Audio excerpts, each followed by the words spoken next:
All right, so I'm good. Okay. Like, just lost it. Yeah, it's up there. Okay. Perfect. Oh, you copied it. Okay. Yeah, yeah. I'll probably delete it when I leave, but But I mean, we might use it too, because it's probably better pictures. oh, Yeah, I mean, if they're. you can definitely do it. So just so you know, it's not, I'm not hiding anything. But just so you know, it's PowerPoint, right? So it's got a bunch of stuff in there.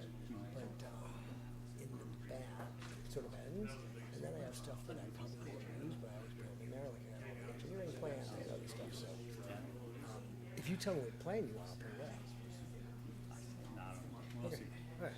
Yeah, somebody left one here. And so they had plans for electrical driving or Oh my God. Oh my God.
Good evening, ladies and gentlemen. Welcome to the Skokie Plan Commission meeting for September 15th.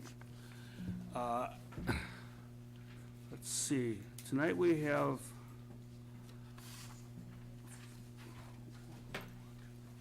six cases on the agenda tonight. And we'll move along with that. I'm going to call the roll. Commissioner Ousley. Here. Ousley, excuse me. Commissioner Manchella is absent. Commissioner Schock, Yes. Commissioner Franklin, Yes. Commissioner Giannahu is absent. Commissioner Lacani is absent. Commissioner Berman, Commissioner Matei, and I vote, I'm present. We have a quorum. We have six voting members. Okay. First order of business is to approve the minutes from the last meeting. Do I have a motion to approve? Commissioner Berman, do I have a second Second. to approve? No, okay. All in favor say aye. Aye. Okay. All right, first case tonight is case 2022-31P, zoning chapter amendment to the OR Office Research District. And let's hear this case first, so we can move along on the other case. Is the petitioner here tonight? The village manager? Yeah. Pete, or who's gonna? In this case, we are the petitioner. We are yes. petitioner. Yep. So, Okay. Pete, Thank you. Peter Pryor, thank you. On most zoning amendment cases, the village is the petitioner rather than having outside petitioner do it. Okay. And in this case, we are looking at allowing medium-density residential north of Old Orchard Road. They're townhouses. And Excuse me, other- Pete, was notice required for this case? Yes, it was. Okay. And we gave proper notice. That's It does, no notice to neighbors, but it was published and taken care of Okay, properly. thank you, Pete. And I ask that the report be placed into the record as written. Yes, request is granted. Okay, and staff is recommending approval of it. What we are looking at is putting residential north of Old Orchard Road, and we're looking at lower density rather than high density, which is on the south side of Old Orchard Road. And in the past, this area has always been totally office research type uses, and it's replacing, in the subject case after this, it's replacing a research building and offices. And over the years, there have been some changes in the office research district, and the first changes started occurring on the south side where we allow the Optima office building, the Optima apartments, and also the Holocaust Museum, and on the north side to allow Lifetime Fitness.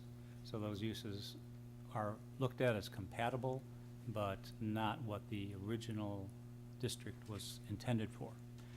Over the years, the office parks, as we have kind of gone out of favor, and many of them in northern suburbs are pretty empty, and they're looking at conversions to other uses.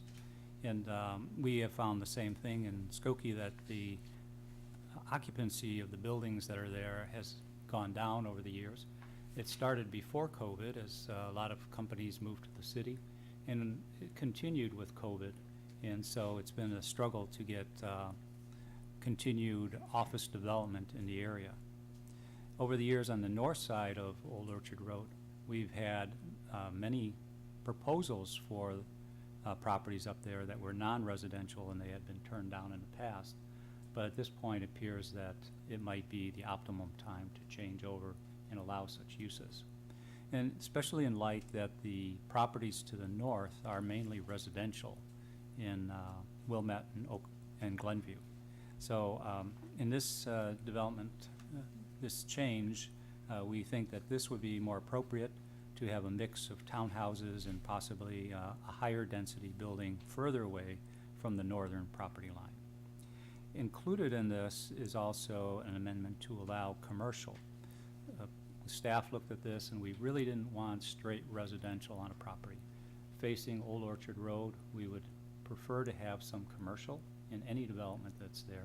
So they would basically be mixed-use developments, and they would meet the same type of parking requirements that we have for residential and commercial. And one of the things that in a planned development, which this would be, up to 15% of the space can be used by a use that is not allowed in the district under planned development. But we are concerned about the type of uses that could go up in the district. We want to be sure that they're compatible with the residential and the office uses. So the petitioner in the future case, the next one, agreed that probably the best uses are the same as allowed in the downtown in the CX district. It eliminates auto uses, it eliminates, other than Carvana, but any kind of auto repair, which that also limited. Other kind of uses that really aren't compatible with that office atmosphere and the park-like setting that we are still trying to preserve. So we are recommending approval as recommended. There's changes in the yards and besides just the uses.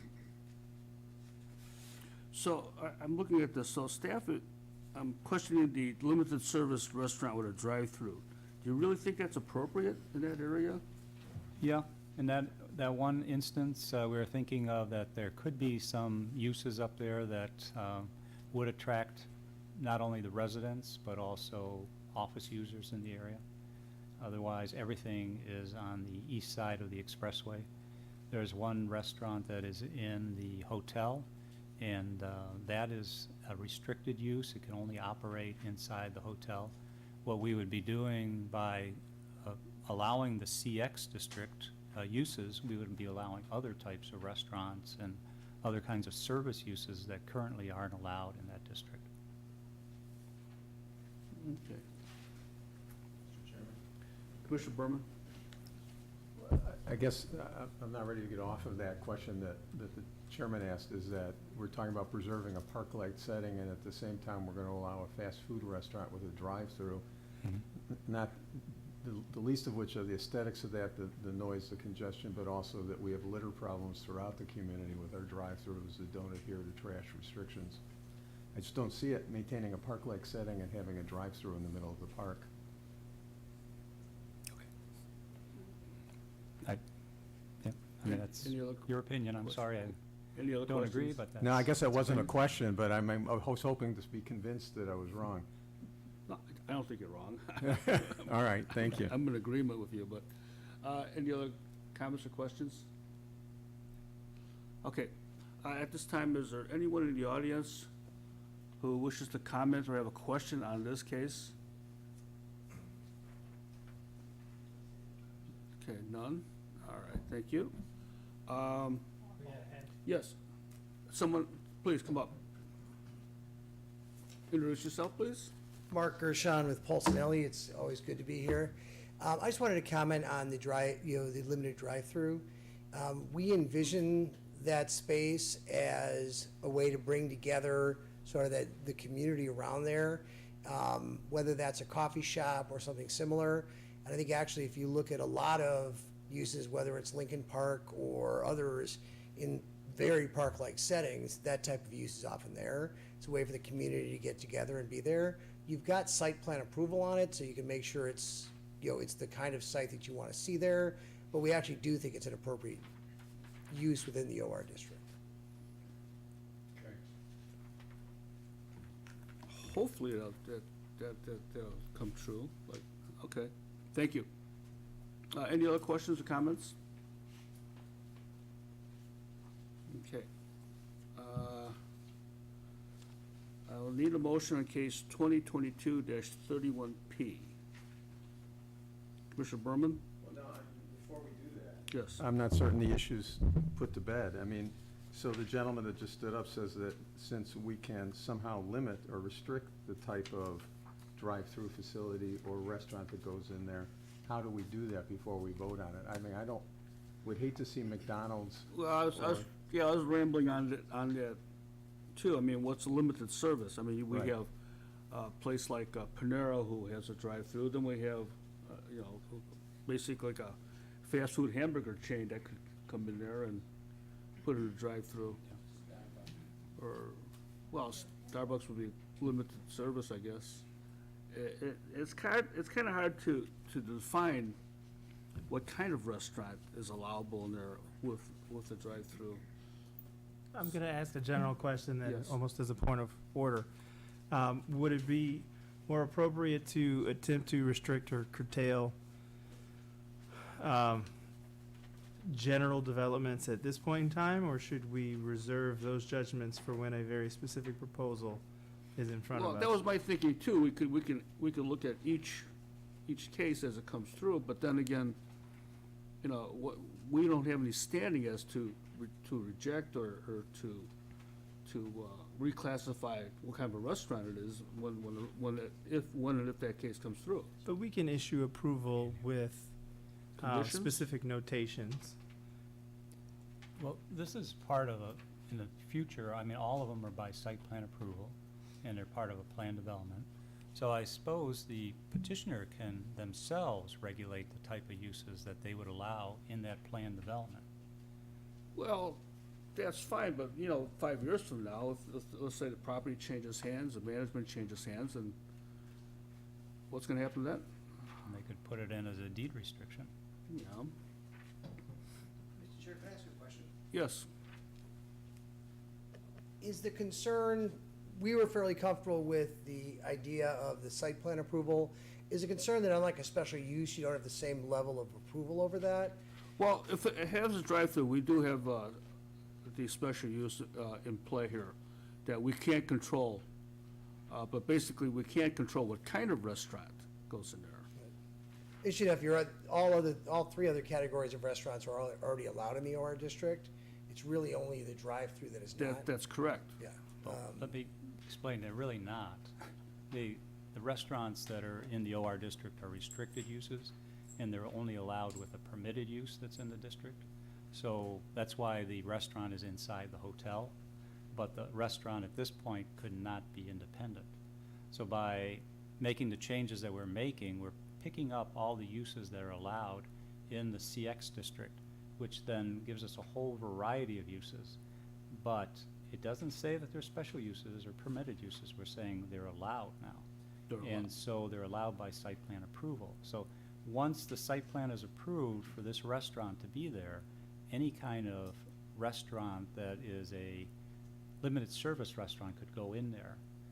But each time, they would have to come in for a parking determination, because we're gonna be looking at, is this, is the layout appropriate for that? Does that make sense? Parking determination is not. Yeah, I don't think it's a deterrent. I mean, I don't know, Pete. Yeah. Certainly not our petition, it's the village's, but I don't believe we would object if, because you're adding a new use in there, if you therefore require that a special use be granted for that, or additional site plan approval to show what that's going to be. We think, like you, my client's gonna have a very large investment in this property. They also don't want it to be a use that would take away from that, and so would certainly have no objection to try to come up with standards that would make you happy for having it there. Yeah, because some uses, like the townhouses, are going to be restricted uses, so they're only allowed in a planned development with a larger development. This is a multifamily building. And the restaurant limited service is also restricted. So the question is, how do you want to restrict it? I don't want to bring up Carvana, because I know that was a difficult one, but there were a lot of restrictions put on it. You know, couldn't have motor vehicle repair, couldn't do certain things, as opposed to most motor vehicle facilities. So, Well, I was gonna say, what if we eliminate the drive-through and just, well, most coffee shops nowadays wouldn't go in without a drive-through. It's just one of those type of, Commissioner Matei? I guess we're kind of hopping around here, right, because we're looking at the development in the next case that includes this specific situation. that's right. The question is, this space is 5,000 square feet where this proposal is? Yeah. Well, limited to 5,000 square feet, it's not gonna be a big chain, burger chain. It's only 5,000 square feet. Yeah, it's either gonna be a bank or it's gonna be a drive-through Not really big. restaurant. It's also in a little bit off, a little to the east. Well, if you feel that, you know, through the special use process, we can, I hate to say limit the type of restaurant that goes in there, but that's pretty restrictive too. Mhm.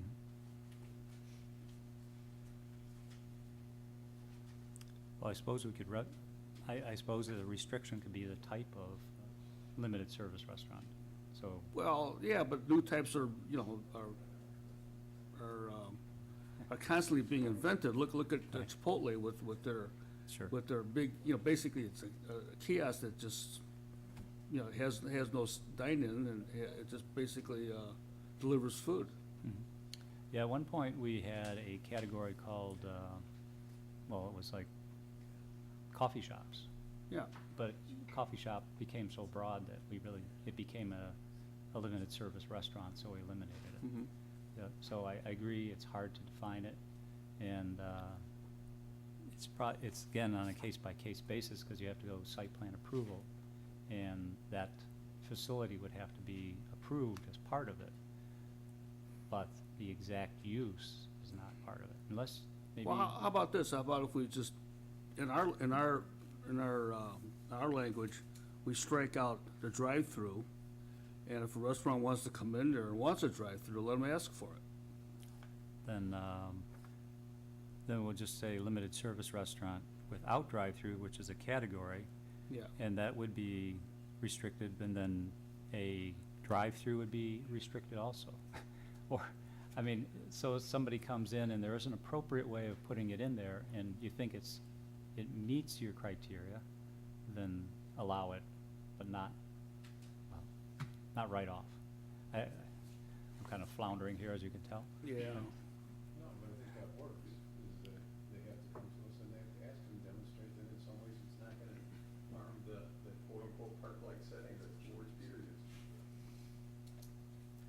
But wouldn't they also need to amend the zoning chapter again?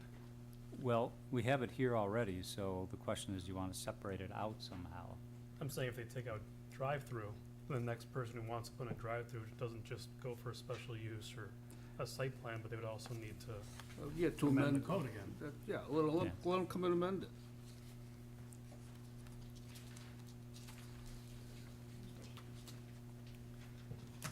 Yes, sir. Right. Thank you very much. My name is Richard Tucker. We're the next petitioner. I think since there's so much of this discussion regarding the project that we want to share with you, it might be important to note. What we're going to be sharing with you is my company's Tucker Development. I'm the founder and CEO. We have a project that we're going to share with you that's 245 apartments and 49 townhomes. This is a very, very small portion of this development, of this investment, and it is at the front along Old Orchard. By the way, I've only looked at this most of my life because I went to Niles North, so I've looked at the site for a very long time. But please understand that for us to do that type of building, it is only 5,000 feet, we have to have a drive-through. For us to say to you tonight, we're gonna come back later, quite honestly, doesn't make sense for our plan. We know that if we're gonna have a building that's gonna have a restaurant of some type in that location, and it's likely gonna have some form of a coffee shop, I know that coffee shop language has changed from time to time, but that drive-through is gonna be required. We don't have a problem coming back for the special use, but coming back to amend your code is what we'd like to try to avoid. Again, more of a comment, so I apologize, but it does seem, given the specifics of this location and given the specifics of what is contemplated for the space, given its relationship to Old Orchard Mall, which is to the east, it would suggest to me that the most likely and most appropriate use would be a coffee shop. It would be a coffee shop with a drive-through, because theoretically, the residential population that's already there, plus that which is contemplated, would have a place to get their coffee as they head east to continue their journey in any number of directions. The one direction that they're not going is west, for obvious reasons.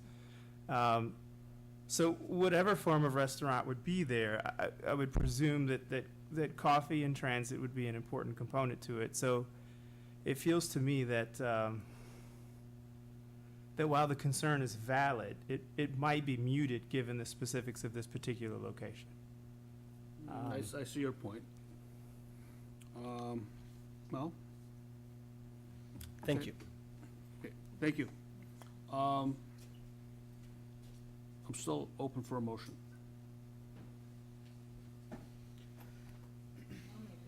Yes. I'll make a motion to approve the zoning chapter amendment, OR Office District, As presented. as presented. Okay. Do I have a second? Second. Thank you. Ask a question. Yes, Commissioner Bourbon? So, set this project aside, by changing the zoning here, does it open up that area to have other fast food restaurants come in with, as other properties become available with the drive-thru? Or is it specific to this project? No, it would open. It would open it up. It would open it up to other sites also, yes. Okay, well, I hope. I But, really think so. but again, we do have a, It would be by site plan approval. okay, Yeah. all right. Okay. Call for the vote. Commissioner Oosley, Aye. Commissioner Schock, Yes. Commissioner Franklin, Aye. Commissioner Berman, No. Commissioner Matei, Aye. and I will reluctantly vote nay. So, motion approves, motion passes by a vote of 4-2 on the chapter amendment. Okay. Next case is case 2022-32P, site plan approval for 5400 through 5420 Old Orchard Road. The exact address will be determined later. And we have the petitioner. Mark, are you? Yes. Thank you, sir. Okay, would you please come up and again introduce yourself Of for the course. record for this case? Mark Gershon with Polson LAPC, along with my colleague Alec Beazer, who's here. We represent the petitioner. And give me 1 second to get this up. Peter, you talking first, or do you want me to go No, right you into it? Okay, while you're doing that, is there notice in order? Yes, their notice is proper and correct. Thank you. And Mr. Gershon, are there members of your party that'll give testimony tonight? Yes. Should I Could just you- swear us all in? Would you ask them to stand, please, and I'll swear them in? Gentlemen, thank you. Raise your right hand. Do you affirm that the testimony you give tonight is the truth, the whole truth, nothing but the truth, so help you? Thank you very much. Right, thank you. We're very excited about this project. As we said, Richard Tucker, the owner, will talk about his history with this community. But we've had a lot of time to work with the staff on it, and have really incorporated a lot of comments from them, from the community. And we hope you will be excited as well, making sure I've got this working right. There we go.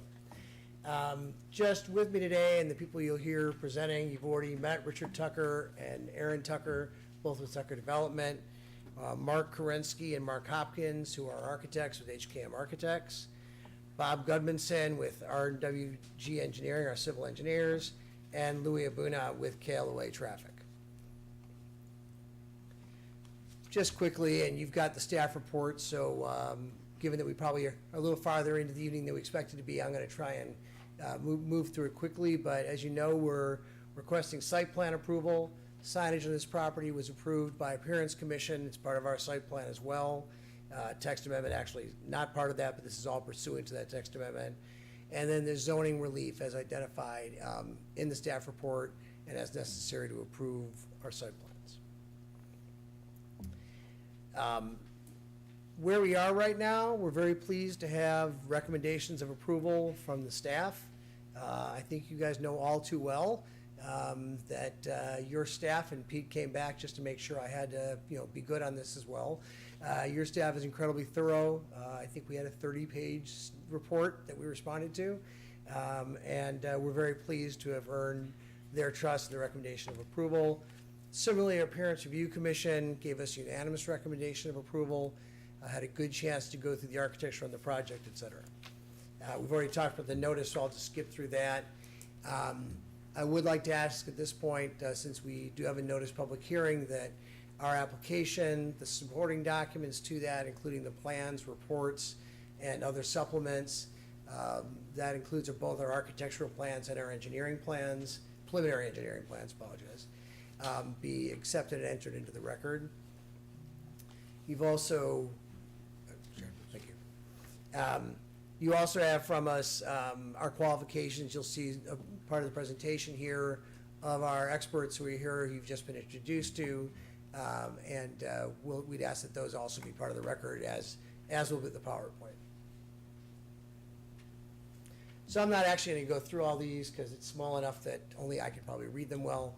But what we're here to talk to you about tonight is how we meet your site plan findings of fact. I'll come back to these at the end, but we've specifically designed our project and our presentation to confirm that we're meeting and satisfying all of those requirements.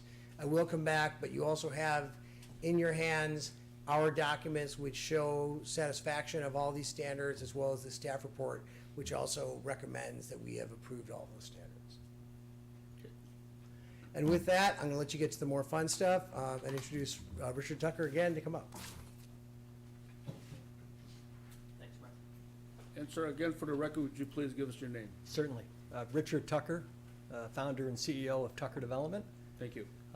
Pleasure to be here tonight. Thank you for your time. Mark, just which is the forward slide when I'm ready? Mouse right Ah, right there. there. Left mouse button. Got it. Thank you. So, again, thank you for your time this evening. Just by way of background, I've been in the real estate development business for, I hate to say it, 40 years. I've been involved with over 10 million square feet of properties, over $1 billion worth of development and acquisitions and other activity. And this started with me growing up in the Devonshire area in Skokie, which was a great place to grow up, and it's fun to come back, quite honestly. Growing to the opportunity to see this property, which I've seen for many, many years, and the opportunity, we think, to bring something special to Skokie is an exciting opportunity for us. We have been involved with a number of different properties in the area. I just point to a couple because I think it's important to note that our company has been doing retail for many, many years. This was Point Plaza on Toohey Avenue in Niles. Developed this quite some time ago. We still think it looks great today. And really from here, we went to more mixed use, and this is Metropolitan Square in Des Plaines, where we built about 150 condos. From there, and that was about 20 years ago. So we, over my career, we've done a fair amount of retail that then went into residential. And today, really our focus is more mixed use with a residential focus as well as retail. We have a property that's located in the top left called Hudson Lights, which is in New Jersey, in Fort Lee, New Jersey, about 276 apartments and some other retail and entertainment. You'll see another property there called Springfield Avenue Marketplace, which has about 150 apartments and a grocery store and some shops. And then the bottom left, which Aaron Tucker, our president, will speak about in a moment, is a property that we are currently developing in Lincolnwood. We have a company that is strong. Had many of us been together for a number of years. We cover every discipline of the development and the activities around building, managing, leasing, asset management. So these are just some of the people that help us do that. And with that, I'm going to turn it over to Aaron. But thank you very much for your time tonight, and look forward to sharing our vision for this property in Skokie. Thank you very much. Thank you. Aaron?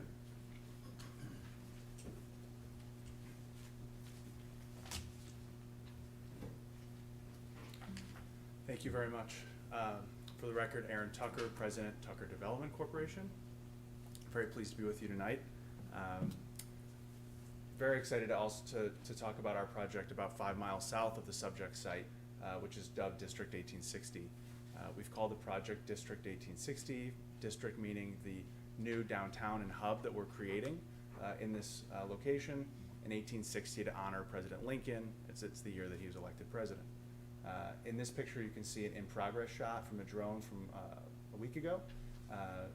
On the right-hand side, you can see a grocery store that we're building for Amazon Fresh, which has parking at grade that's starting to be paved, and parking up on the roof where you can see that ramp on the far right-hand side.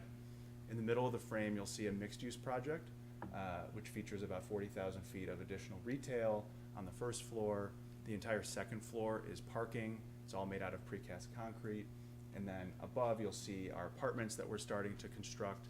We're doing this in 3 phases. So you can see the first phase is done. That's why it's up to the 6th story. The second phase is what you can see we're working on. And then the third phase will complete that return back to the side of the first phase, fully encircling what will be a 1-acre elevated amenity deck. We're very excited about the outdoor amenity space we can offer the residents of District 1860, and a lot of these activities and ideas dovetail into the design that HKM, our architect, will walk you through momentarily. We broke ground on this project in November of 2021, and we're excited that it's on track, on schedule, and we're making a lot of progress. Our masons have started the brick on the exterior of the building, and we've already started drywall on the inside of the first phase. This is a shot of the rendered finished product of District 1860, showing a view from Lincoln Avenue. The project's at the intersection of Toohey and Lincoln, which I meant to share earlier.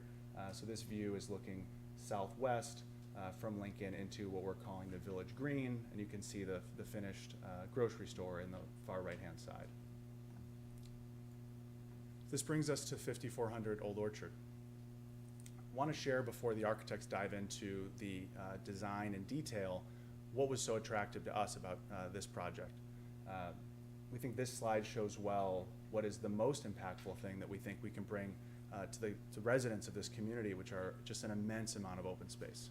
The green space of Harms Flatwoods and Harms Woods represents a unique opportunity to live proximate to an immense amount of amenities and municipal activity, as well as just a ton of green open space. The biking trails, walking trails that are within the woods itself, but also how they connect into miles and miles of other trails, are something that really drew us to the site and something we find to be very exciting for its future residents. Also exciting for this location from a developer's perspective was the proximity to Lifetime Fitness, and having that in the backyard, so to speak, of all these community residents. Notwithstanding, as you'll see when HKM walks you through it, we are building a number of wellness, health and wellness spaces into our planned project as well. Additionally, on this slide that shows something that we've been drawn to at this location is the proximate access to the highway and the ability to move easily from this site to lots of areas within the region and the MSA, but while still enjoying the amazing green space right out your front door in direct proximity. And last but certainly not least, we find it to be very exciting for the future residents here that they have proximate access to the amazing ecosystem that is Old Orchard Mall. The amount of restaurants, entertainment, and shopping that's provided just down the street from this residential location is something that we think will be a massive amenity and draw for our future residents. So with that, I'd like to turn it over to HKM to dive in deeper. Thank you very much.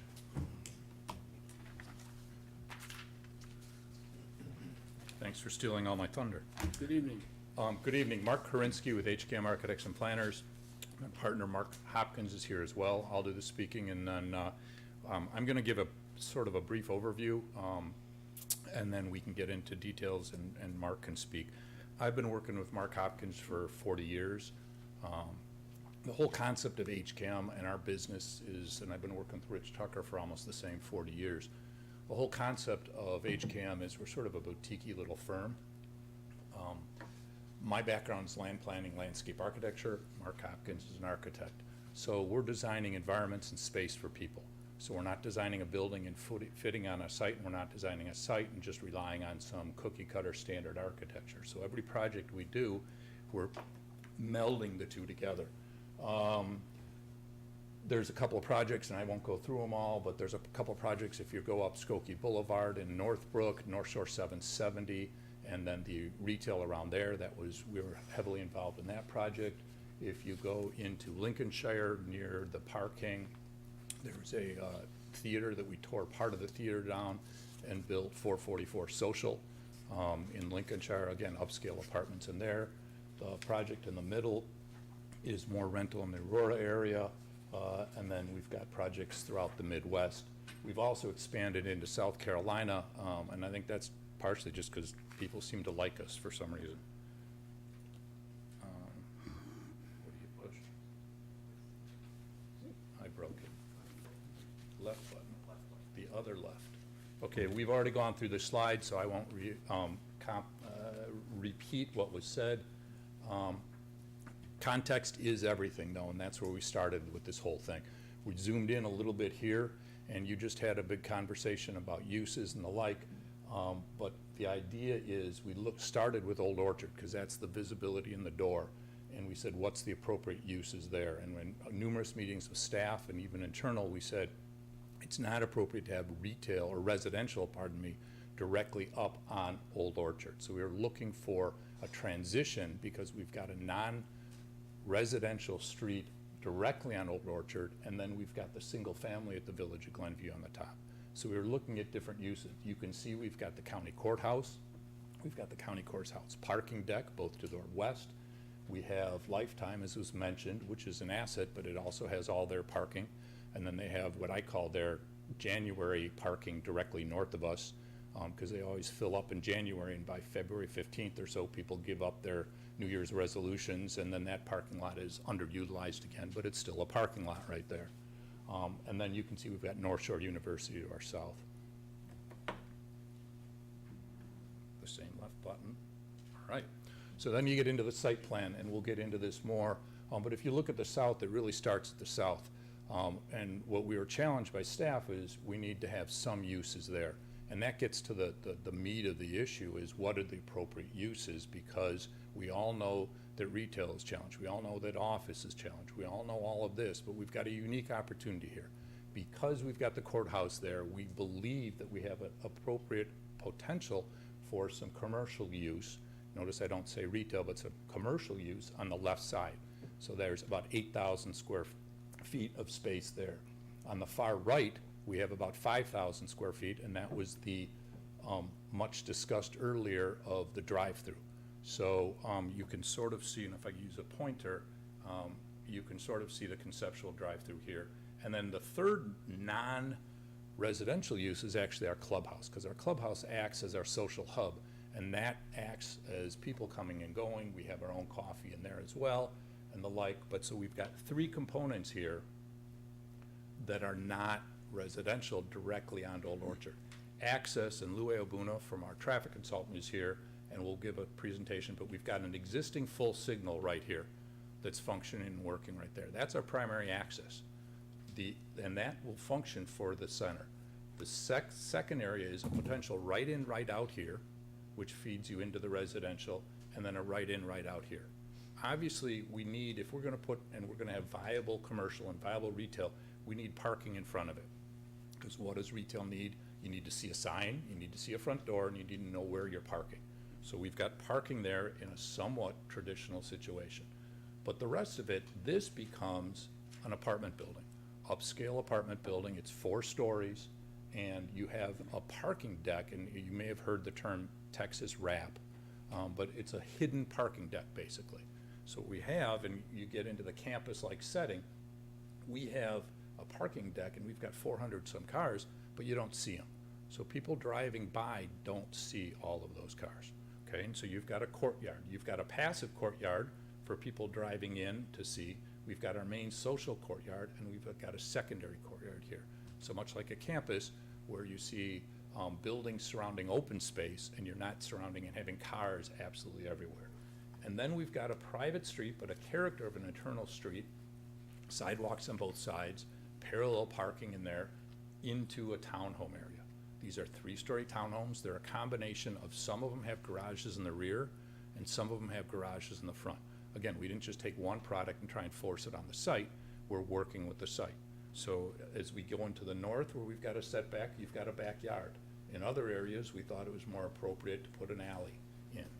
So we're working with the site, having the architecture and the land plan play back and forth.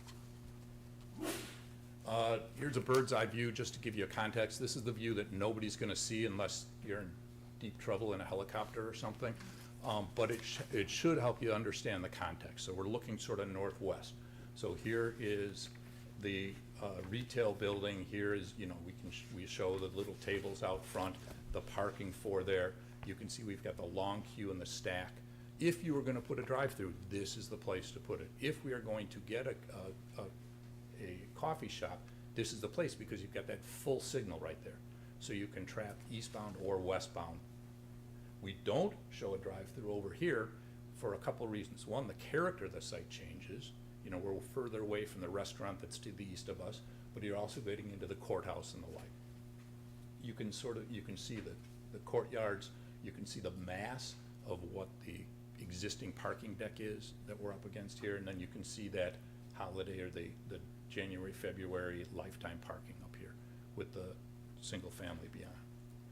So here's that street, and I won't belabor it because we've covered it. You can see the commercial, it is saddlebagged, the residential saddlebags over it. So we've got about a 14 or 15 foot clear height, so we remove the units here, so you get a nice high ceiling for modern commercial space in that area, with the parking in this area here. We've got that traditional retail here. Here's the long queue and the stack for the potential drive-through. But we're seeing drive-throughs. I can't tell you what's on our boards now in terms of, I mean, I got a call from somebody, they had an outlet building, they wanted to, a 4-square building, they wanted to know if they could get a drive-through on 3 sides of it.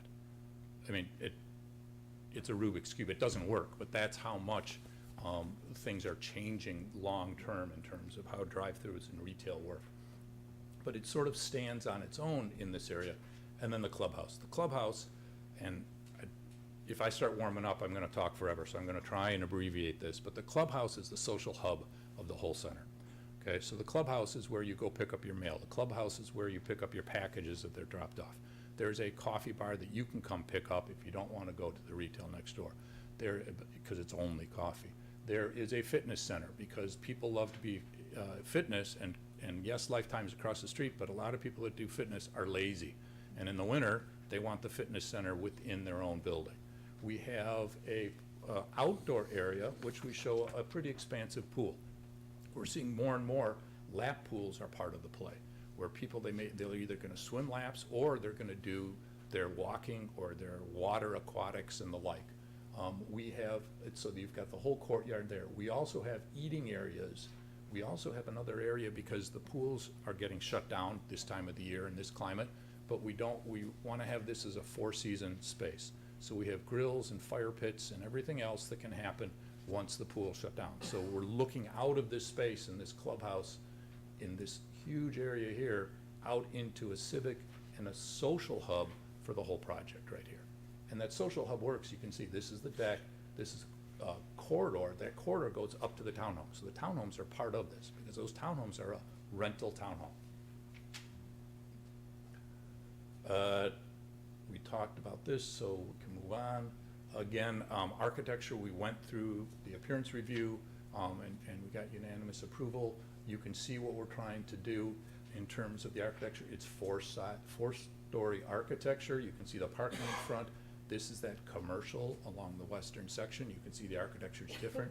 You can see it's continuous glass versus the punch windows elsewhere because we're looking to how does that get broken up into different pieces and different tenants. So it's a little more traditional in terms of a commercial use and the like, and then a sign band and the like. Here is our clubhouse entrance. So you've got the bike racks for people that are coming and visiting, coming from the bikes and the bike trails that Aaron mentioned and the like. You can see that the architecture for the clubhouse entry is more closely related to the commercial architecture. We have the pool that we talked about, but you can start to understand what we have. You've got the twinkle lights that go into the lounges and the like. You've got grill stations, so people can come out and community grill and the like. We couldn't help ourselves, so we drew an image from the inside looking out, because that play of inside outside is so important in that social area. I have no idea if we're going to have a live edge table in the space, so don't write that into any amendment or approval process, please. But the character of this is you're in the social hall and it's leasing, it's the social hall. We see people in here, you've got the Wi-Fi, as we have people working and they don't want to be in their apartment all day, they'll come down and they'll be working. And then it bleeds into the outdoor space and it bleeds into the, so you've got this indoor-outdoor dynamic occurring. The townhomes, as I mentioned, there's some front and some rear load. The architecture ties into the character of the main building. Sidewalks on both sides of the street, in combination of front doors, and then some other areas we've got alleys. Site plan, it was mentioned, as Rich mentioned, we've got a combination of 0 bedrooms, although not many. I think we only have 4 in the project. Mostly 1 bedrooms, 2 bedrooms, and 3 bedrooms for diversity. This is and we've got 420 cars for the apartment concept in this area right here. That gives us a ratio of 1.7 with all of the apartments we've done in the Chicagoland area and beyond. That seems to be right on target, if not a little heavy in terms of what we're seeing the demand is. And then we're over 2 cars because all of the townhomes have a 2-car garage, and then we've got guest parking throughout, and then creating a street. So the guest parking treats like a street. So there's parallel parking here, just like you see in other parts of town. Parallel parking, tree, and then you've got your front doors happening over here. We had a lot of discussion about how we're interacting with our neighbors and the like. You've got Glenview to the north. They currently have a larger setback, but their setback requirement is about 25 feet. We're 30 feet from the property line. The current zoning allows us to, in the OR district, to have a building up here about 150 feet away and 100 feet in height. Our apartment building is way back here, about 400 feet back. So this is the existing OR district by right. Here's our existing collection of our 3-story townhomes, and then here's our apartment, our 4-story, goes up just 1 other floor over here. So the character of what could be built by right in its existing zoning and what we're proposing is dramatically different. We did a full landscape plan. We did a sign plan to show signage, because obviously if you have tenants in this market, they're all competitive and want to see, but we're doing something tastefully and to scale. We've got a fence that's going all along the north property line and coming down to where the townhomes are. and we couldn't help it, so we threw in a whole bunch of pictures. We got an extensive landscape plan. Again, this went through the appearance review, but a lot of native species and plants and pollinators and all the stuff that you've heard about. So I tried to keep it brief, and now you get to hear from a civil engineer, so thank you.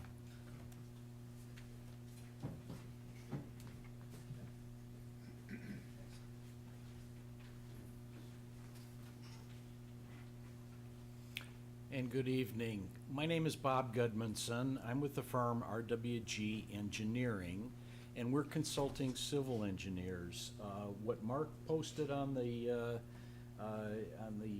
display there is just a little brochure of sorts about my firm. My history is I have been a consulting civil engineer for my entire career. And it's been incredibly fortunate for myself. I spent over 34 years with the first firm that I belonged to. Unfortunately, that firm did not survive the recession and failed in 2011. So February of 2012, I opened up a new firm, and we're 10 and a half years old now. That's the RWG Engineering firm, and we have had the great fortune to maintain wonderful client relationships. Got a great group that I work with shoulder to shoulder, and so I'll leave it at that. We enjoy what we do. We love to get into it, and successful projects, that's always what we want to see. So that's the color picture there. Which button do I press? Mouse left button. Mouse left button. Okay. I only have a couple of exhibits to show you, and of course mine are nowhere near as pretty as the architects are. It's awful hard to make a sewer look attractive, but nonetheless, and jokes aside, what you've got in front of you here is a geometric site plan where we've worked hard with the team and set the dimensions. We've calculated this site to make sure that it fits well. It does. Everything is following the criteria that we need to follow. We've got all our setbacks appropriately dimensioned, and it's ready to move into the next phase, would be the working drawing phase of the project. You see everything there, albeit it's in a white or a gray shade area, but you see the surrounding roadway network.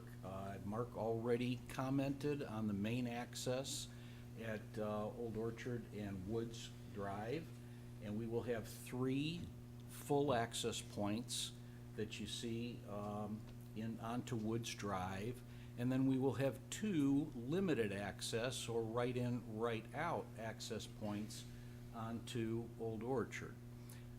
That works very, very well in terms of the ability for circulation.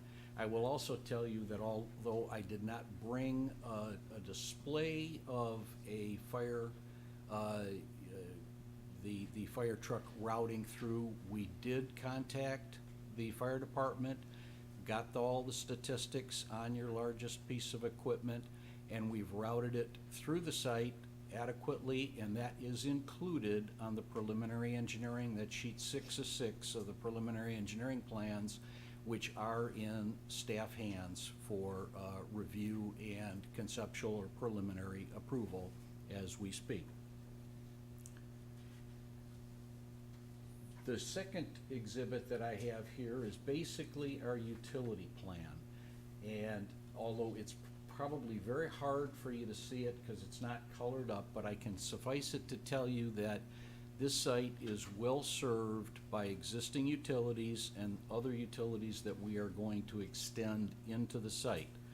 With regard to sanitary sewer, it will all be conventional sanitary sewer routed from north to south and connecting to an existing 10-inch sanitary sewer in Old Orchard that flows eastward. With regard to water main, that was a very interesting thing. Believe it or not, we have some 4, at least, maybe even 5 existing water mains parallel to Old Orchard along our on our property and or in the right-of-way. interesting thing was to find out that the bulk of those are private. And there's a lot of that private water main in this area, but we have been working very closely with staff, and they have been very helpful. We have also had complete topographic survey, including what's called GPR, ground penetrating radar survey, to locate all of these utilities. We will be connecting to a 12-inch water main located at the southeast corner of Woods and Old Orchard, and bringing that into the site, because that's public. Some of the private water mains, and maybe you are more familiar with them, they service the courthouse. There's a loop around the courthouse, that's all private, so we can't make the connection to that. And there are other similar type mains in that area. But the 12-inch is plenty adequate for what we want to do, and it will be looped through the site. Fire protection, hydrants, everything will be provided as typical ordinance requirements require us to do. Then you get into drainage. The site is very interesting when it comes down to drainage. It's pretty much self-contained, meaning that we don't have a lot of drainage pouring on to us from other portions. I think it might have been mentioned, maybe it hasn't. We're a little over 11 acres in total size, so it's a nice sized piece of property. But overall, drainage runs from the north side of the site in a southerly direction towards Old Orchard Road. We intend to maintain that. We do not intend to send any water to the north, to the east, or to the west. We will be capturing all the stormwater runoff from the site, and what you can see on this exhibit that is a little bit different. Forget about Woods Drive, because that's speckle colored there, but if you see the shaded portions along our west parking area, along the south parking area, and a little up the drive in between the residential and the commercial area there, the shading represents stormwater management facilities. This site, we've run the numbers, and to meet local and MWRD, et cetera, requirements, we'll be providing a little over 5 acre-feet of storage on the site through the use of a combination of vaults and oversized storm sewers, which will capture that water, give it an opportunity to soak in. That's what's called volume control criteria, where we try to reduce the amount of runoff leaving the site. And then the runoff that does leave the site will go through a controlled fixture, which will reduce the flows over a timed period, and they will connect to an existing 36-inch storm sewer in Old Orchard that flows west to where? The North Branch, the obvious discharge point. So that kind of gives you a brief overview of how the site will be serviced. And as I said, we've been working with staff, and everybody is assured that we can make this work, and we can make it work very well. So with that, I think I've pretty well covered the engineering. Certainly willing to answer any questions, but I would like to have Louis Abuna, the traffic consultant, come up. Thank you. Thanks, Bob. Good evening. Louis Abuna with KLOA. I'm a licensed professional engineer in the state of Illinois and a registered professional traffic operations engineer. I've been practicing traffic engineering over 35 years. I co-founded the firm KLOA in 1995. KLOA has extensive experience in Skokie. We've worked on many projects, such as the Walmart Anchor Shopping Center in Toohey, the Mariano's Anchor Shopping Center at Toohey and McCormick, and more recently the apartment development at Toohey and Linder that the board approved a couple of weeks ago. KLOA is a boutique traffic and transportation firm. Our focus is on traffic engineering and parking studies and transportation planning, so we have very good knowledge and understanding of traffic issues as it relates to developments such as the proposed development you're considering tonight. As you can see from this slide, the site has very good regional access. Old Orchard Road is a major east-west collector, 4 lanes, provides connectivity to Harms Road, which is signalized to the east, to Skokie Boulevard and beyond, to the east, and then with the interchange at with the expressway, which gives the site very easy access to the regional freeway system. More closely to the site, the site has the advantage of being able to utilize the signal at Woods Parkway. That will allow the future residents the ability to ingress and egress efficiently and safely. In addition, there will be 2 ride in, ride outs on Orchard Road, again to increase the flexibility in terms of access in and out and provide more efficient circulation. Those 2 curb cuts will be restricted. Again, that would provide for safe access and minimize the impact on Old Orchard Road. Our traffic study focused on the operations of these intersections, namely Woods Parkway, Harms Road, and the curb cuts, and we also looked at the ramps on the west side, just to look at the operations of the corridor in that section. As we would typically do, we looked at the morning and evening peak hours, and what we found that those intersections has plenty of reserve capacity, that the traffic that will be generated by the development will not adversely impact these operations, and we did not see any need to do any improvements or modifications. These intersections will continue to operate at the acceptable levels of service B or C during all hours, the peak hours, which suggests and indicates that the development will not have significant impact on the operations of these intersections. One thing I'd like to indicate is this site is occupied by an office building of over 180,000 square feet. And when we did the trip generation comparison of what this development would generate versus an office building at full occupancy, we determined that the office would generate slightly more traffic. So if anything, this development will have similar, if not lower impact on the roadway system as compared to an office building. So overall, we feel that the building has been designed, the site plan has been designed to ensure that safe access will be provided, that the traffic signal at Woods Parkway will ensure that residents will be able to enter and exit the development safely without impacting the capacity or the operations of the intersection. With that, I conclude my presentation and turn it back over to Mark. Thank you very much. I want to thank you. Obviously, a lot of information. I think you get a sense of how excited we are about the project. I just want to close up here with a couple of quick things.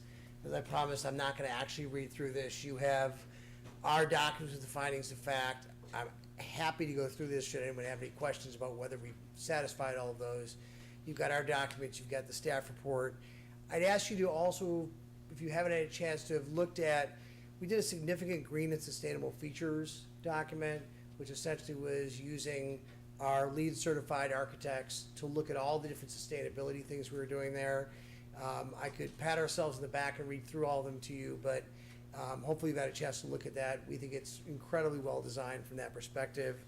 We also have submitted to you our statement of facts that further goes through each of your standards on this. Again, as I said, happy to come back to this if there are questions on any of the findings of facts, but I think given the hours, I'm going to stop that.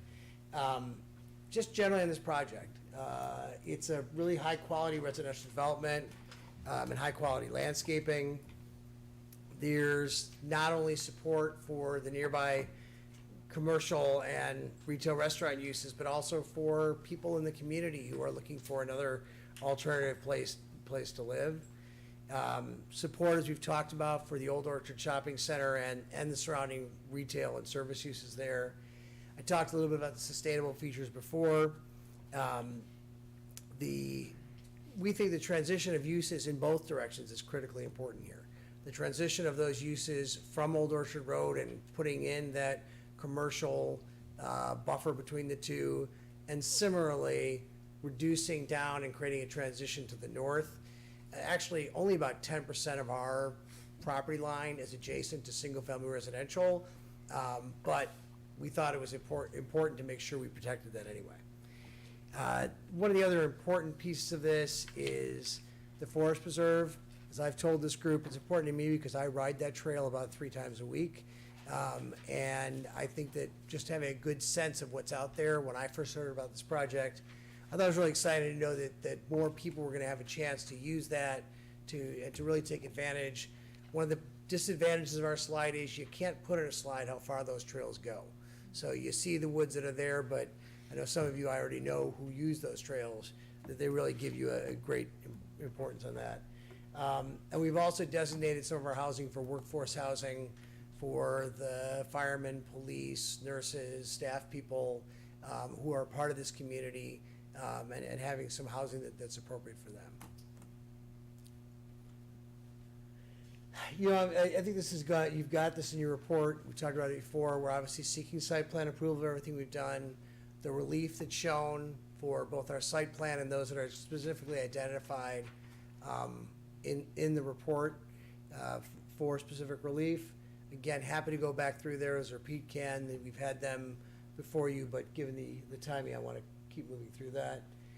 And with that, we thank you. Thank the communities here, had a chance to have all this, and thank the staff. Both your new director and Pete, who's been here for quite a while, for all of their help in moving this forward. And we'd be happy to respond to any questions you have. Okay, thank you. Commissioner Osley? How many water taps will be required, and can you describe the utility loop or means whereby you will independently connect the various buildings? Absolutely. It's a great question. We will be making, we will be making 2 points of connection because water main gets looped. That's the importance of water main delivery, is that it can continually flow. That gives you the better flow characteristics. So there will be two connection points, and the entire site all of the residential areas will be fronted with water main. And as I mentioned earlier, fire hydrants appropriately spaced for protection as is expected. That answer it for you? Yep. Thank I you. have a question about the topographical elevation in relationship to the people in Glenview. Are you basically the same elevation, or are you higher or lower? The entire site has a very gentle pitch from north to south, and basically from our north property line south towards Old McHenry Road there, Old Orchard Road, I'm sorry. So how far does that northerly pitch extend? Does it extend into Glenview? To a degree, it does. As far as our topographic work, we look at it at a detailed topographical survey, ground-based survey, and then we also deploy what's called LIDAR, which is available to anybody that wants to look at it, and that is aerial topography radar. It's not something you design your working drawings to, but it's a wonderful tool for overall stormwater management. Okay, so did you take into account that you might be getting runoff from the people in Glenview too? Is that right? Anybody that would come, anything that would come through us, we account for, but quite frankly, there is precious little. I am well aware that there were some comments about drainage,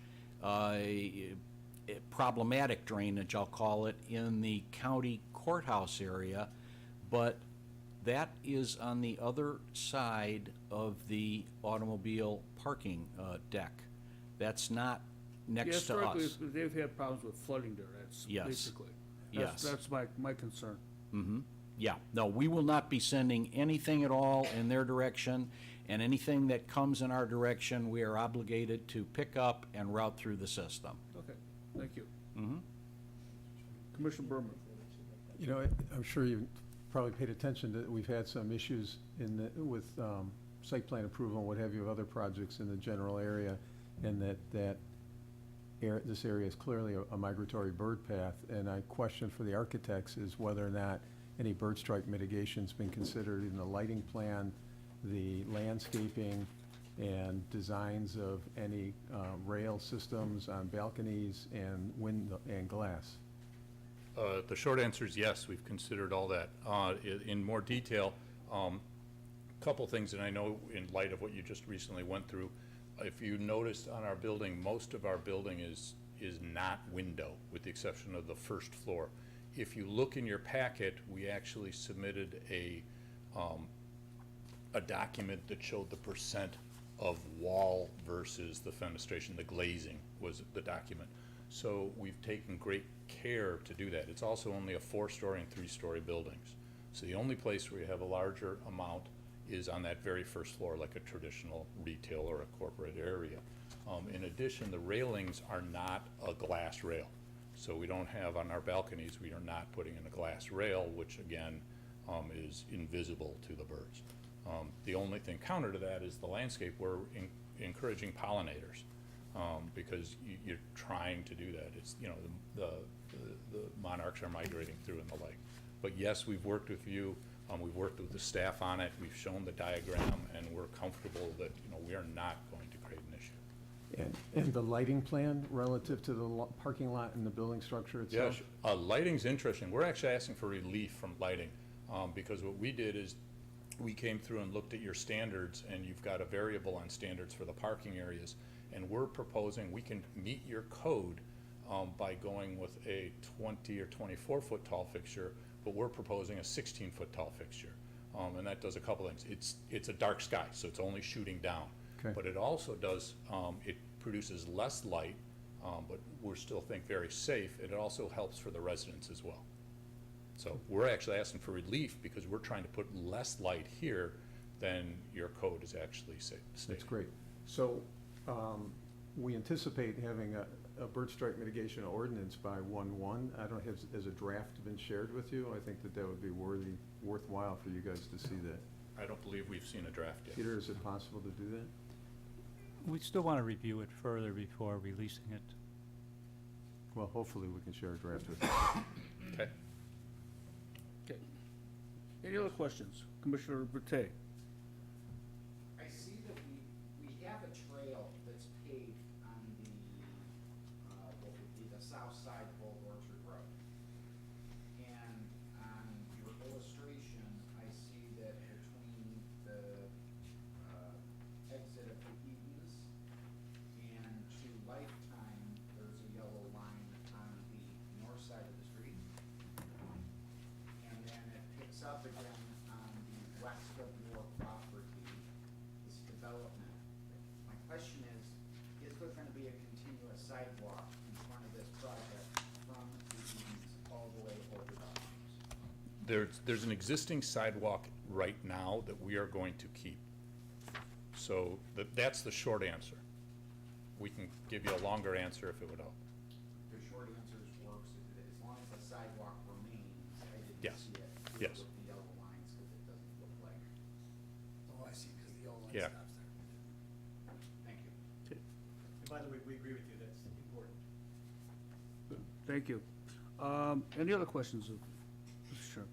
Okay, thank you very much. I'm gonna ask staff to present its report to the commission. And Thank you. who's- That'll be We would Peter.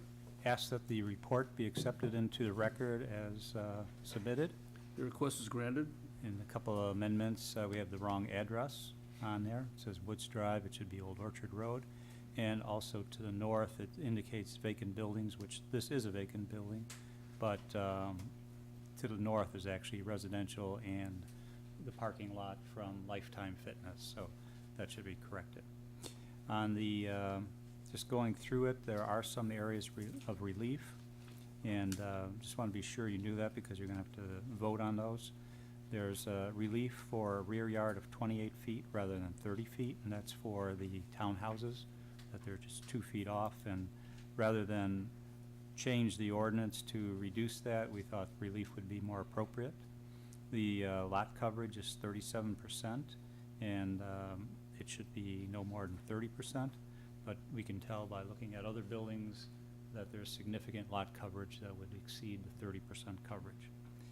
And to allow parking in a required front yard, the setback, and I have 17 feet here, but once I got the engineering plan, I saw it's 15 feet, and the required is 50 feet.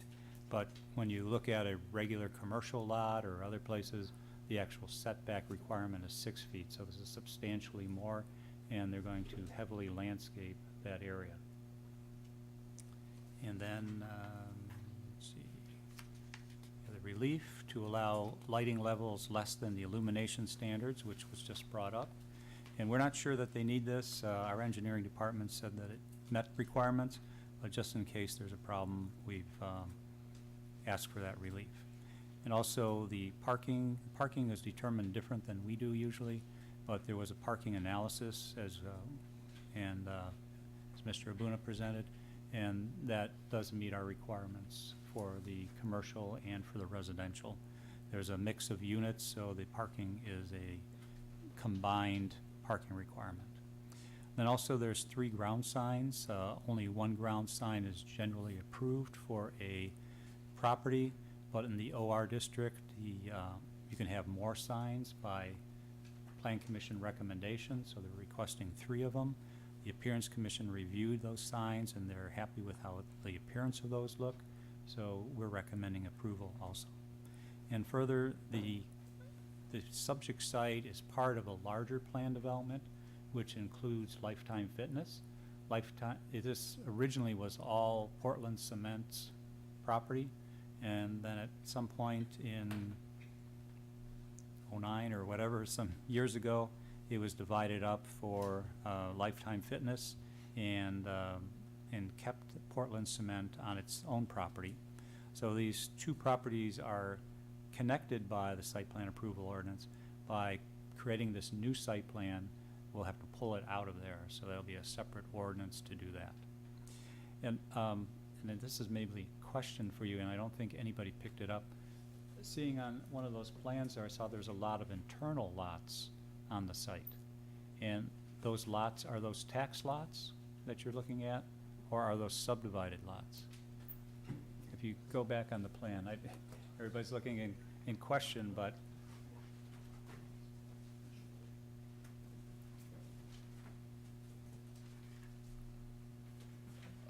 right now, we're contemplating 3 lots. We're contemplating a lot for the main building. why don't you go back a few slides, you'll see that, I don't think anybody picked this up. I'm going. And somebody else can.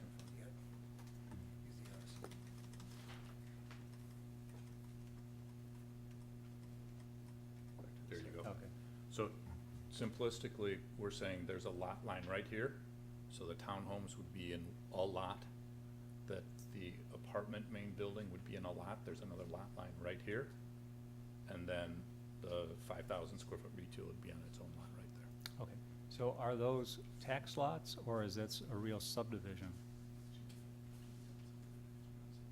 Yeah, we've not submitted them for subdivision at this point. We may do that from a land planning standpoint, et cetera, but as of right now, they're just identified as potential future lots. Okay, because at some point, because it's over 4 acres, it'll have to come back through the Plan Commission and go to the village board. Okay. And that's our recommendation, subject to conditions. And you said there's a relief issue? All those areas of relief that we mentioned. Okay, But since the subdivision is not occurring at this time, there's no need for, relief, or a subdivision. okay. I mean, we didn't advertise anything like it. so- Yeah, I didn't see it. Yeah. Okay. So will they need to come back to get the subdivision before they get any kind of permits? No, I don't think so. If we look at it just as one lot, under one site plan approval, they would not have to come back. But for their own purposes, if they want a subdivision, then they would have to come back. Okay. Yeah. Very good, okay. Any other questions of petitioner Commissioner Matei?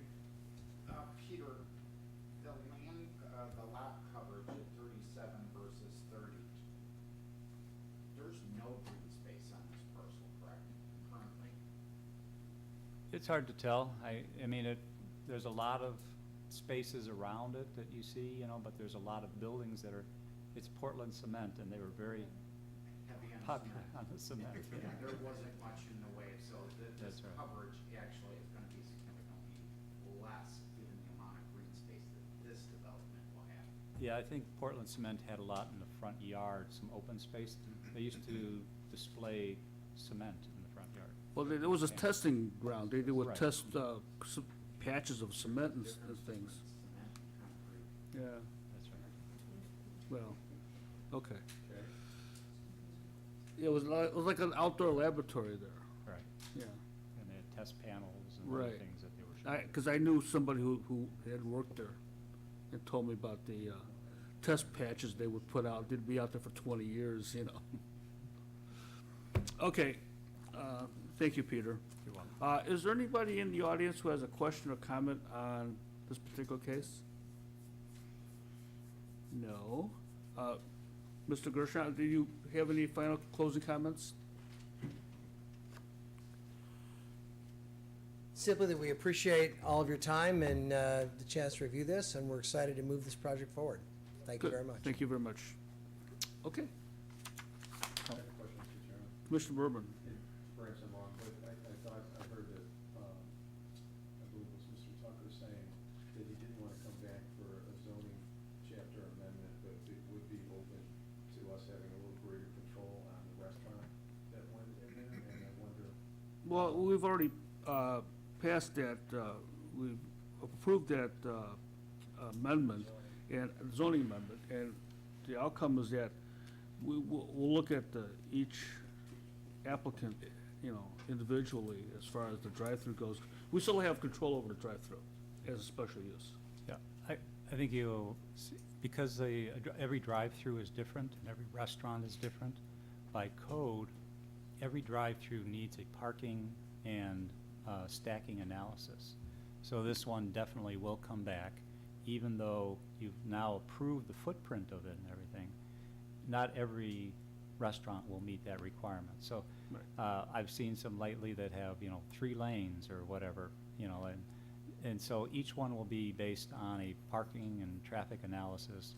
So a McDonald's may not work in that space or another use, whereas a coffee shop would, which has a lower stacking requirement. So basically, we have another bite at the apple. Okay. All right. Open for a motion on case 2022-32P, site plan approval at, what's the correct address, Peter? Or does it matter? It's correct in the legal notice. Okay, then, at 5400 through 5420 Old Orchard Road. Do I have a motion? Commissioner Matei, what's your motion? Motion to approve as presented. Okay, do I have a second? Second. Commissioner who's that? Thank, Commissioner Shaw? Thank you. Call for the vote. Commissioner Osley? Aye. Commissioner Shaw? Yes. Commissioner Franklin? Aye. Commissioner Berman? Commissioner Matei? Aye. And I'll vote aye. Okay, very good. Gentlemen, thank you very much. Oh, the relief. We have to, well, Thank you very much for your time this evening. okay. We need to vote on the relief issues in case 2022-32P. Do I have a motion? Motion to approve the relief And to accept the corrections as, as stated by staff, Staff. as presented by staff. okay, very good. And do I have a second? Second. Second, thank you, Commissioner Franklin. Call for vote, Commissioner Osley, Aye. Commissioner Shaw, Yes. Commissioner Franklin, Aye. Commissioner Berman, Commissioner Matei, and I'll vote aye. Okay, thank you again. Okay, our next case, have a good evening, gentlemen. Thank you for. Good night. Good night. Our next case is case. What did I give you? No, what did I give you there?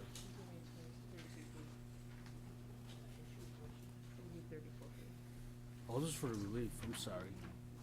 Okay.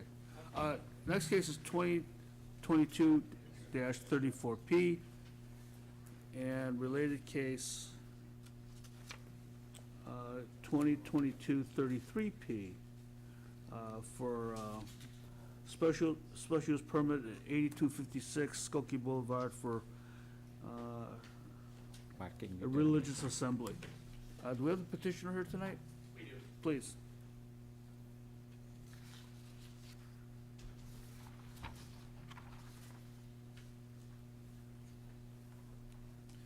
Good evening. My name is Phil Domenico, one of the owners of 8256 and 8250, commonly known as the Gerber Building. Mm-hmm. And we also have with me tonight some members of the Blessed Word Christian Church with me tonight. Okay.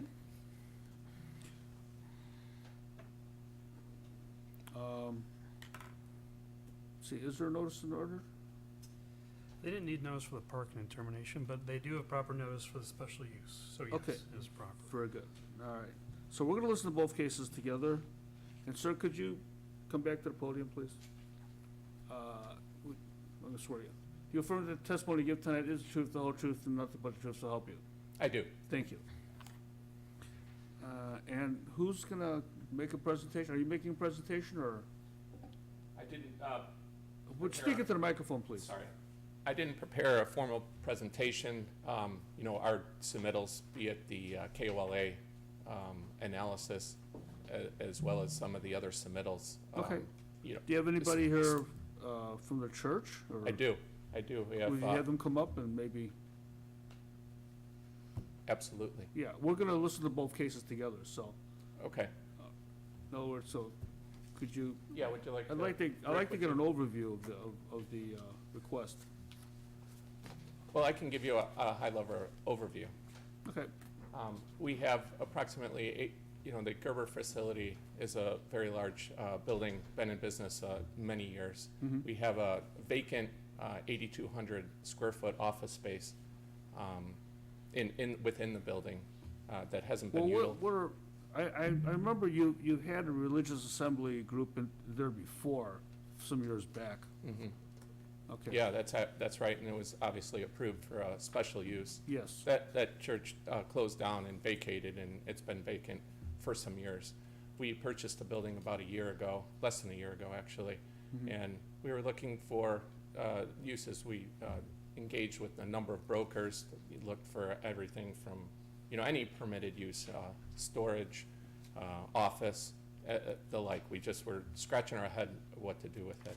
Okay. Fortunately, we're able to meet Rick, who is who found or put us together with Blessed Word, and based on the previous use, the previous approved special use, and complementary because as noted in the application and documented by KOLA, is that this use happens, call it religious assembly, is only on Sundays, and Gerber with a very large parking footprint on site at Self Park, won't be there and won't be working with customers, operating with customers on Sundays because they're only open Monday through Saturday and part of Saturday.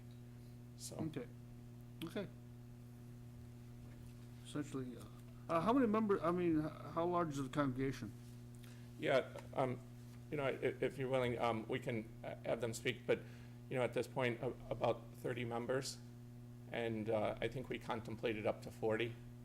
And then, I'll allude again to KOLA's report, which, I think what we might get to is, the parking impact. And we can certainly, park, up to, I think 33 cars on site, which will be, little of no impact to on-street parking. Okay. So, does that conclude your presentation, or are you gonna have someone from the church come up? They don't have to. Yeah, only if, only if you like, it's just, maybe they could tell you a little bit about. That'd be fine.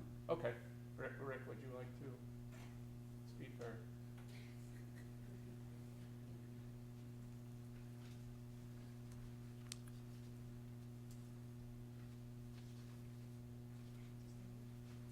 Hi, good evening. Could you give us your name and My your? name is Joyce. I'm one of the leaders in the church, and I'm glad that I'm here. What's your full name?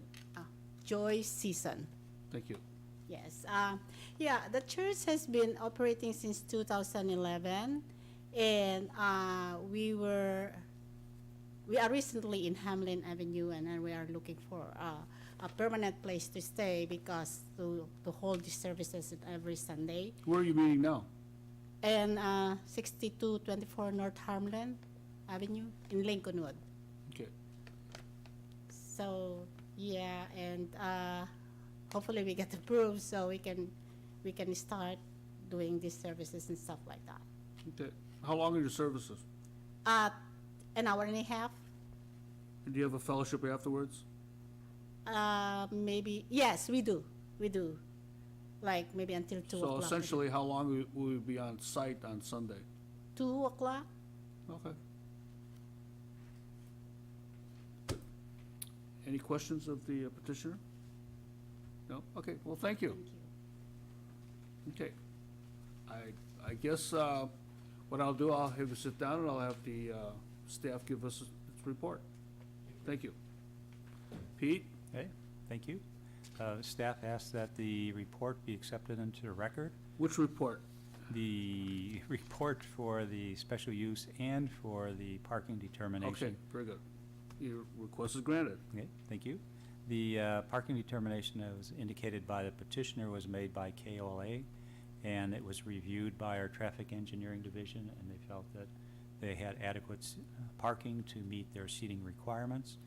The space that they have is 4,300 square feet, and there's 40 people that we're anticipating now, but they could have seating up to 135 seats based on the size there.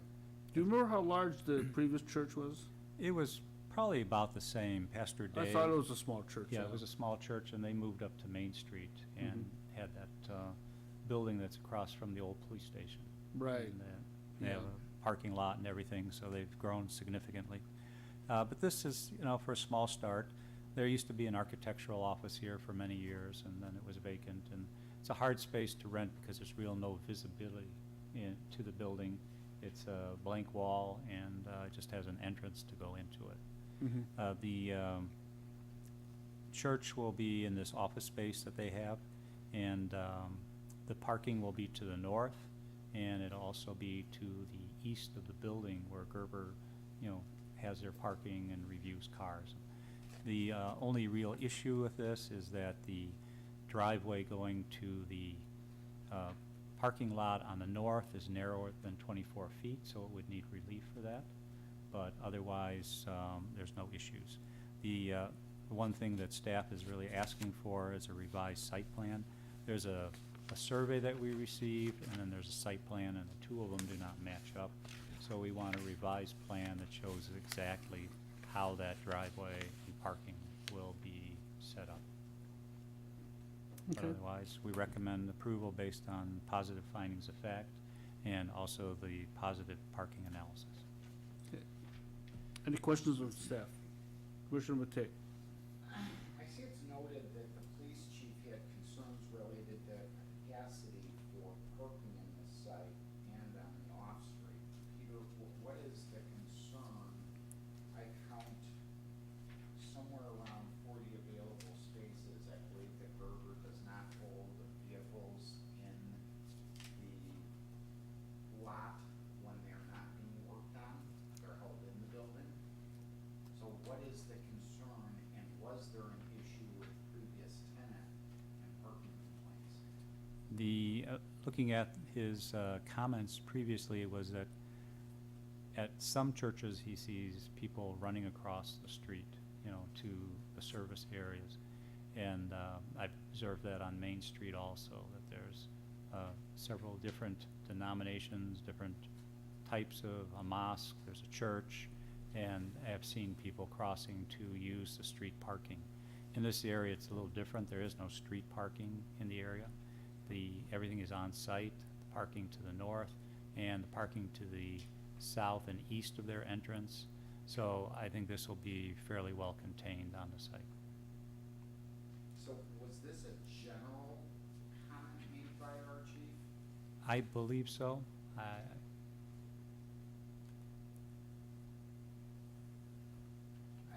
don't. Yeah. I question that.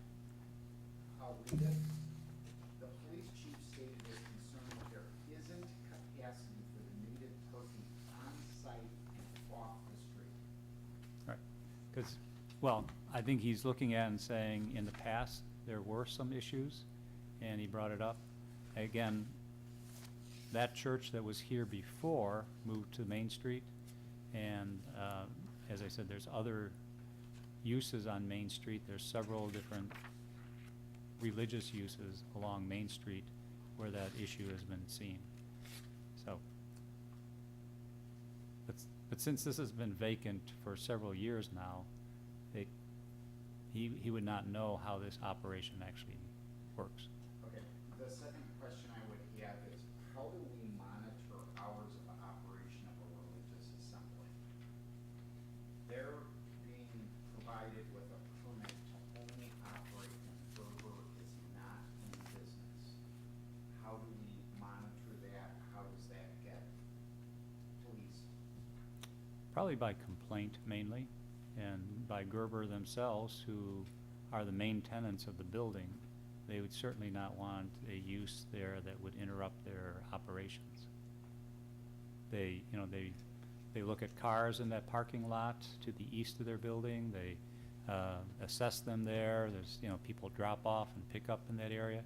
If that was being used by the church, it would interfere with their operation, and no doubt they would curtail that. So the spots that front on the Skokie Boulevard, Peter, that count as what, 40-ish? That combined with the parking to the north.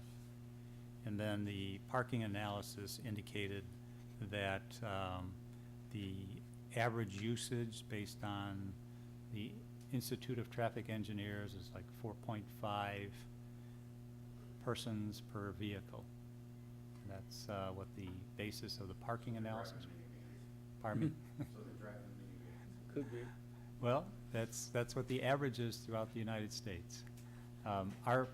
Previously, we had a parking number in the ordinance, but because every church is different and every religious use, then they made it a parking determination, and that's how this one turned out. On this property, Peter, to the south is a self-storage facility.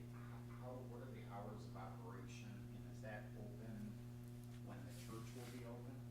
I think that one's open all the time. You have a key card to get in the front. You drive up to the door and a pad or something to get into the building. There really is no parking for that building outside. You actually drive into the building and park inside of that. Right. There's like a door right along Skokie Boulevard that I remember. There is also a drive around the building, but I'm not sure what purpose that is. There's no real entrance there or anything that I know of.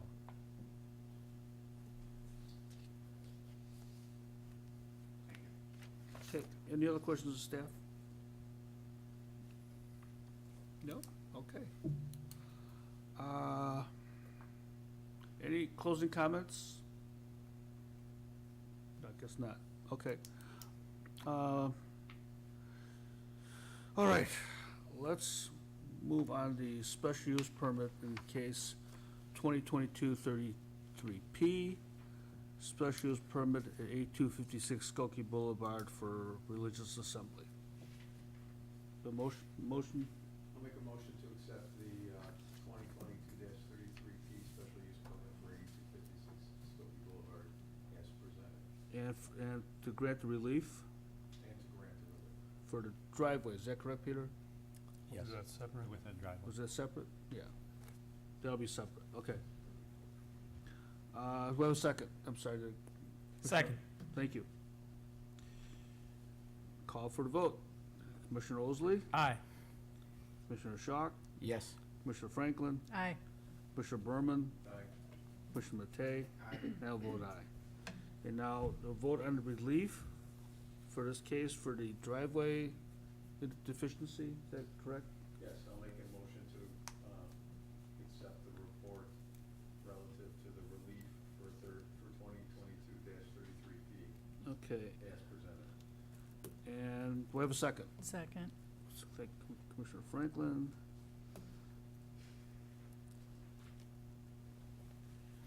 Call for the vote. Commissioner Osley, Aye. Commissioner Commissioner Schock, Yes. Commissioner Franklin, Aye. Commissioner Berman, Aye. Commissioner Matei, and I'll vote aye. Thank you. And on the parking determination, of which we are the final determination body that is, and this will not go before the board. Do I have a motion to approve the parking determination as determined by the staff? Motion to. Commissioner Osley, do I have a second? Second. Thank you. Let's see, Commissioner Osley. Call for the vote, Commissioner Osley, Aye. Commissioner Schock, Yes. Commissioner Franklin, Aye.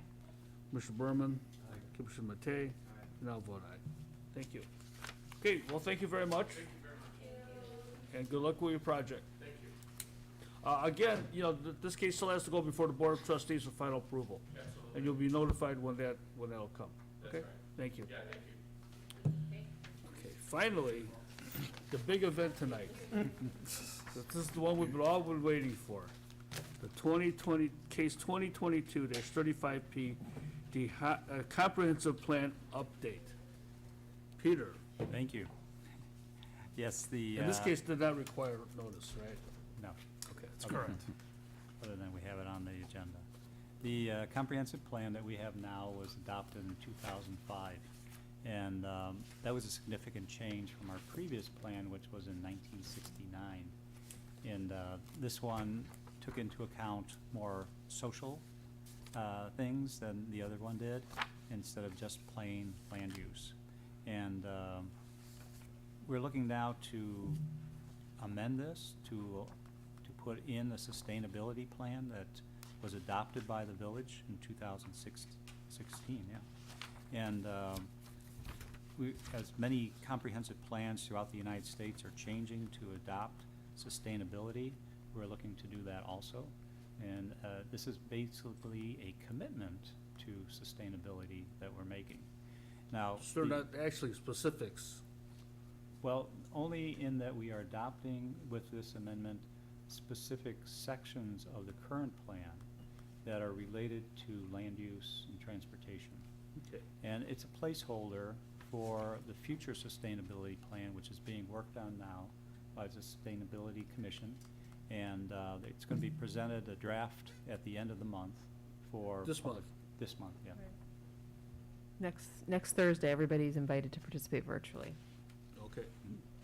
Will we get notice on that and? Yeah, I think Marlene has an email that we'll Oh, send out. I did see that, that's Yeah. right, okay, we got it, okay.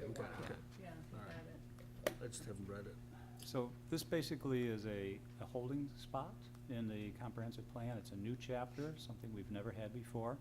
And when the new sustainability plan is adopted, then we're gonna amend this again and look at the entire comprehensive plan and see how we can weave that into all the other chapters, into land use, into transportation, things like that. You know, much of the village is already developed, but there's always opportunities in how we look at land use and those changes in land use, and how we can make them more sustainable. Okay. Any questions of staff on the changes in the comprehensive plan as proposed by staff? That's include green energy? Whatever comes out of that plan, we will look at how it can be put in here, incorporated.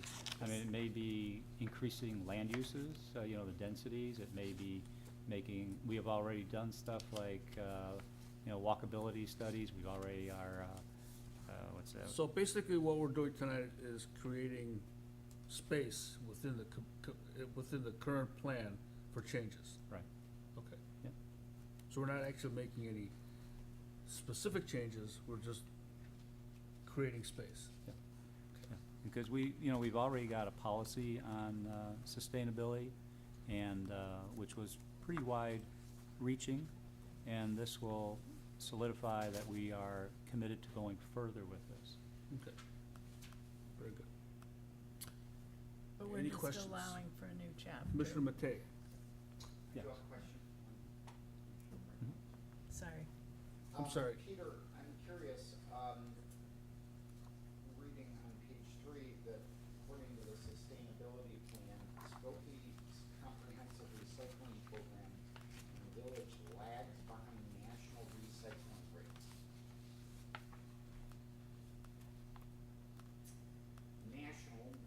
obviously the entire country. I find that a little hard to believe.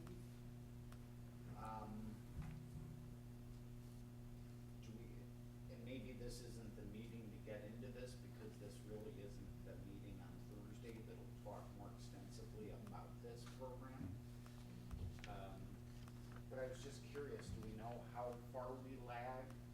We have recycling containers behind residential. I know communities throughout the country that have no recycling. I could ask the Public Works Director, he has figures on it. It's not a new phenomenon. I mean, this has been occurring even, when I was director. And so several years now, we already know that we're lagging behind. And the reason why, I don't think it's clear, so. But I could ask them, and I can make that available to you. And currently, multifamily requires it in the village, correct? So if you have a large building, we require recycling. I've seen the bins, I can't say for sure. On commercial, we do have recycling bins too. But those are picked up by, they're not picked up by the village, they're picked up by an individual company. Private carrier. And same with the residential. And the garbage as well. Yes, For on multifamily and for commercial. multifamily.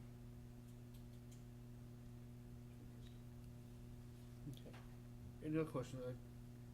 Commissioner Franklin have? So what I was saying out of turn, sorry, was, I was just saying, basically, we're just voting to allow a new chapter into the comprehensive plan, to Yes. introduce a new chapter that will be filled at some point.